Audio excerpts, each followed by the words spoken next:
അത് എൻ്റെ അപ്പച്ചനൊരു ഡോക്ടറാണ്. ആള് പിറവത്താണ് വർക്ക് ചെയ്യണത്. എൻ്റെ അപ്പച്ചൻ ഈ ഓണത്തിന് പോലും ഞങ്ങളുടെ വീട്ടിലേക്ക് 2 മണിക്കൂർ സമയത്തേക്ക് വന്ന് തിരിച്ചു പോയ ഒരാളാണ്. അപ്പോൾ അതൊരു അപ്പച്ചൻ അത്രയും ഡിവോട്ടഡ് ആണ്. പിന്നെ അങ്ങനെ ഒരു അപ്പച്ചനെ കണ്ടു വളർന്നത് കൊണ്ട് കൂടി ആയിരിക്കാം ചിലപ്പോൾ.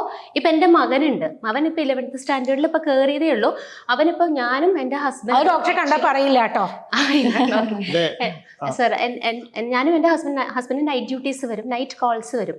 അപ്പോൾ എപ്പോഴും നൈറ്റ് കോൾസ് നമ്മുടെ ഡ്യൂട്ടിയുടെ ഭാഗമാണ്. അത് നമ്മൾ ചെയ്യുന്നുണ്ട്. ഒരു ഒക്യുപ്പേഷണൽ ഹസാർഡ് എന്നൊക്കെ പറയുന്നുണ്ടെങ്കിലും നമ്മളത് ചെയ്യുന്നുണ്ട്.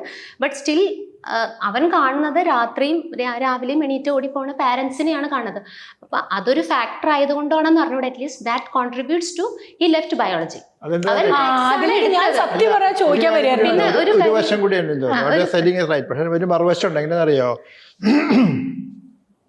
U go and ask in IT company പോയിട്ടേ, അല്ല അവിടെയും സ്ട്രെസ് അല്ല IT കമ്പനി പോയിട്ട് അവരോട് ചോദിച്ചാൽ മതി. അതായത് even at this age, my age, ഞാൻ വയസ്സ് പറയുന്നില്ല, at my age I still enjoy the work I am doing.